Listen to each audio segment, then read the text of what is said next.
Hi everyone, Cynthia here with a follow-up video. I have indeed finished my putting the albums together. It was not fun. It was really actually pretty miserable, but my table is clear and I wanted to show you all what I've gotten done. So this is kind of the front room of my house, and this is where I store my scrapbook albums, okay? And so I have organized, I know it's a little darker now, I don't have a light in my closet, sorry. Old Florida house. But I do have all of them done and organized actually really pretty well. I'm pretty excited about it, okay? Those are all completed albums, believe it or not. And then I'm actually out of space.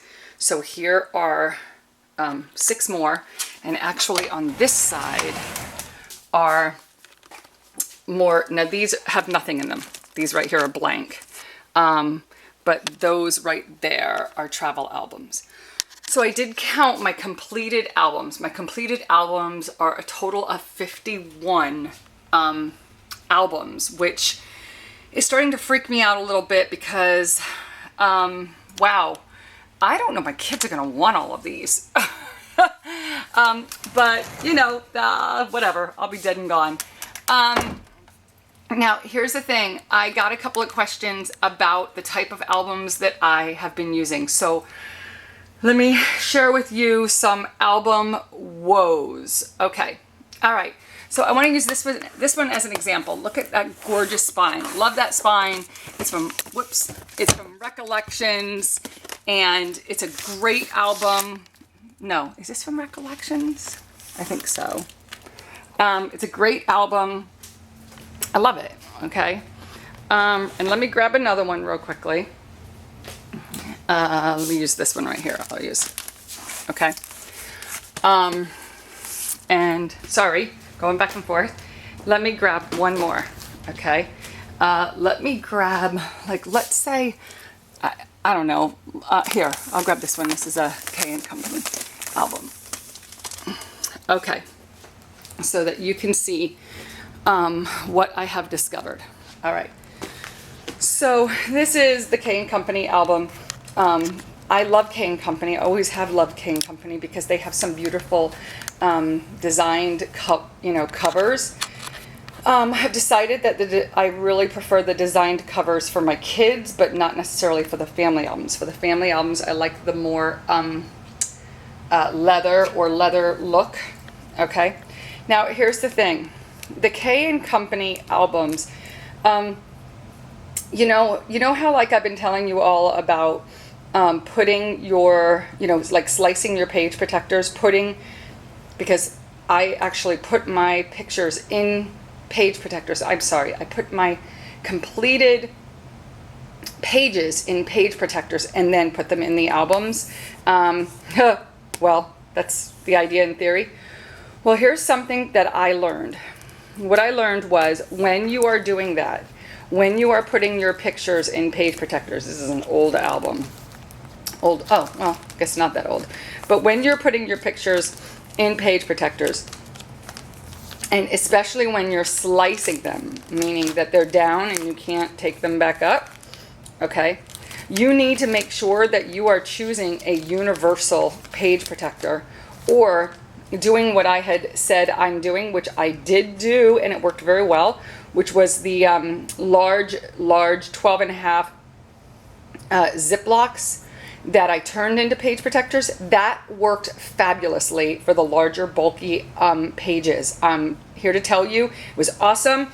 Just like that video showed, it had the center punch. I just lined it up for the other 2 punches, used my crocodile. It worked just like a page protector. It was fantastic. I hope I find one or two, maybe back here.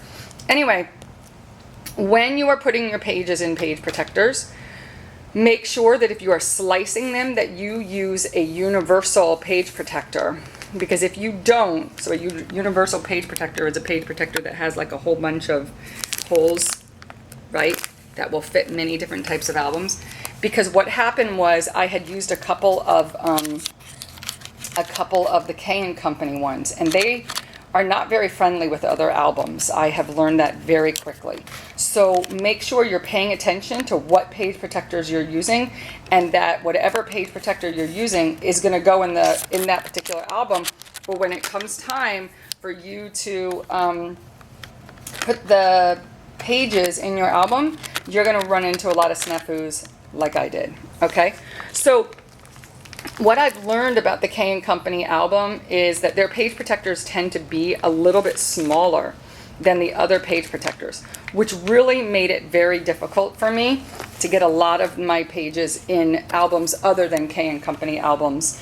And I use a lot of different kinds of albums and have. So that made my challenge even more challenging. So for instance, on a layout like this one is a layout, a class I did, so it's actually several pages, right?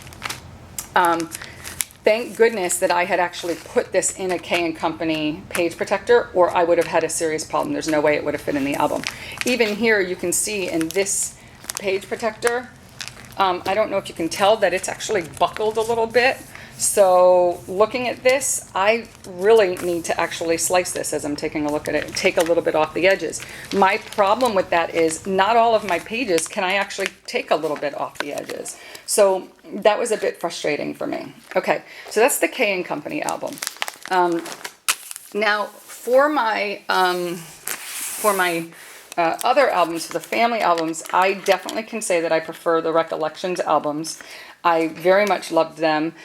But I have learned that Recollections, and I've known this before, from the past, that they have different kinds of expanders. And I prefer this one. It's a lot easier. I think it looks a lot better than this, but it was a little too late by the time that I realized it, and I wasn't going to go back and hunt for it. But beautiful albums, very well made. This is their nicer albums. And let me let you in on a little secret.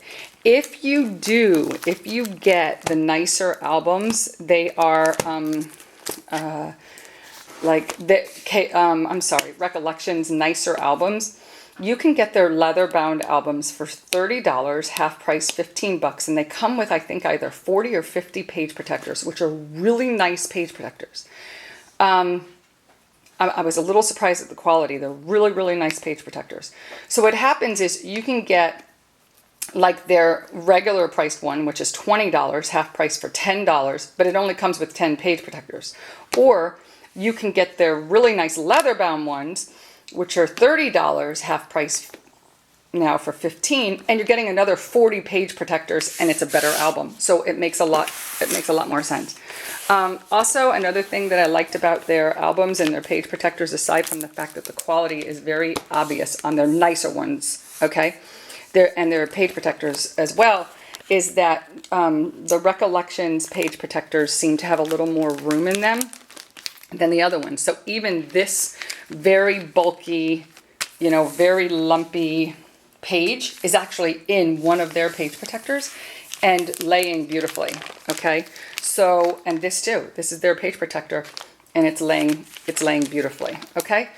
So there you go. That's my answers to the couple of questions that I got regarding my albums, and I am done, and I don't ever want to have to do that again. I just cannot recommend enough. Stay on top of putting things in albums. It was just a mess. Even so much like where, let's say that I had a page protector that I had slit, and then I thought it went with a particular year, but it went with a different year, so I didn't put it in that album. So because the page is slit, you can't just like slide it in and out. You have to actually take the album apart. I can't tell you how many times I had to do that. And you just get all confused. It was a nightmare. I'm glad it's over. It took me, I cleaned up my table yesterday around 5 o'clock or so. So it basically took me 3 full days. And when I say full days, pretty much from sunup till sundown. All right, there you have it, guys. So I am looking forward to getting back to actually scrapping. God bless you all. Take care. Bye.